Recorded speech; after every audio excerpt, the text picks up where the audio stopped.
La primera reacción que uno tendría, ¿no es cierto?, es decir que tenemos serios cuellos de botella en estas áreas, simplemente que falta mucho en muchas áreas en la mayoría de los países. Pero si uno piensa un poco más, también falta en educación, falta en salud, falta en todo, pues somos países en desarrollo, pues queda bastante para llegar a ser países desarrollados. Entonces hay que tomar una medición, una aproximación un tanto más sofisticada para responder la pregunta cómo estamos en infraestructura en América Latina. Y una manera simple, pero yo creo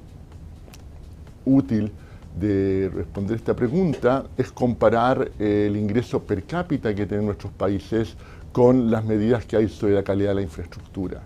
Y si uno hace eso con los países de América Latina, uno ve que la mayoría de ellos efectivamente tienen ingresos per cápita que los dejan mejor situados relativamente que la calidad de su infraestructura. Es decir, aún relativos a nuestro nivel de desarrollo en América Latina, la mayoría de los países, por ejemplo, entre ellos México, Argentina, Colombia, Venezuela, Brasil,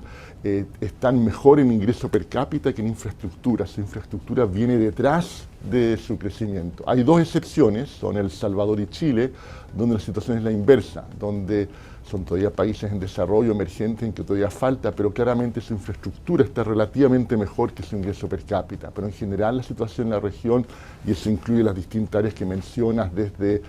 carreteras, puertos, aeropuertos, hasta el sector eléctrico y las telecomunicaciones, la media en América Latina es básicamente una media en la cual la infraestructura va detrás de donde va el crecimiento en general, el desarrollo.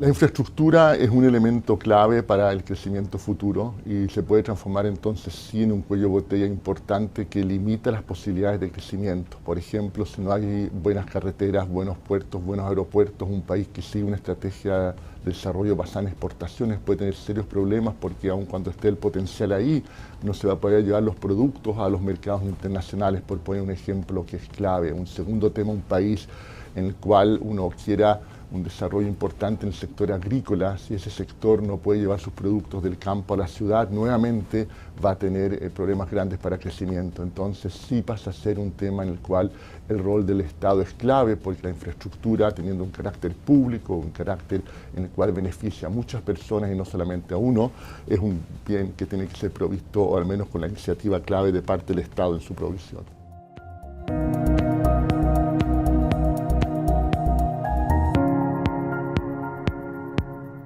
La privatización emerge como una opción luego de mucha frustración con lo que fue la provisión tradicional de infraestructura por parte del Estado, ¿no es cierto? Teníamos básicamente que el Estado proveía muy poca infraestructura, había un gran problema de falta de acceso a infraestructura y que se utilizaban las empresas estatales para favores políticos y eran particularmente ineficientes. Fue una reacción a esa realidad que llevó a que el péndulo oscilara en la dirección opuesta y tuviéramos una ola de privatizaciones que parte en los 80 en el Reino Unido y Chile y luego se extiende al resto, muy popular en buena parte de América Latina a partir de fines de los 80, comienzos de los 90. Lo que aprendimos del proceso es que la vida es complicada, que lo que funciona bien es básicamente cuando uno privatiza acompañado de la posibilidad de tener más competencia. La combinación de privatización con competencia, es decir, una desregulación de un mercado, en general llevaron a mejoras importantes en la calidad de los servicios y caídas importantes en los precios. Un ejemplo exitoso en muchos países de la región, por ejemplo, fue el acceso a telefonía de larga distancia, en el cual era muy fácil tener varias empresas compitiendo. Si había un buen diseño de esto, en muchos países cayó muy rápidamente y fuertemente el precio de la telefonía de larga distancia, no solamente en el extranjero, también dentro del país, permitiendo a gente que durante mucho tiempo nunca pudo contactarse regularmente con sus parientes en las otras ciudades del país, tener un contacto regular, por ejemplo, o a empresas vender hacia el extranjero. Pero en otros sectores lo que se hizo fue reemplazar un monopolio que era estatal por un monopolio que era privado. Y los monopolios hay que regularlos, no importa de dónde vengan, y claramente el tema de la regulación de monopolios resultó ser un tema complejo porque existe el problema de captura por parte de estos monopolios privados de los reguladores, digamos, y por lo tanto en muchos países se terminó con reguladores que fueron muy débiles y que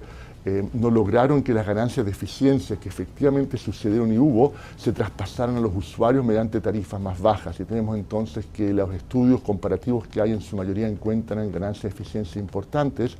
pero muchas veces estas ganancias no se traspasan a los usuarios y terminan en manos simplemente de las empresas privadas, lo cual crea un problema de legitimidad política de estas privatizaciones, problema de legitimidad política justamente con entera justicia como habiendo beneficiado a un pequeño grupo de empresas y no a la gran mayoría de los ciudadanos.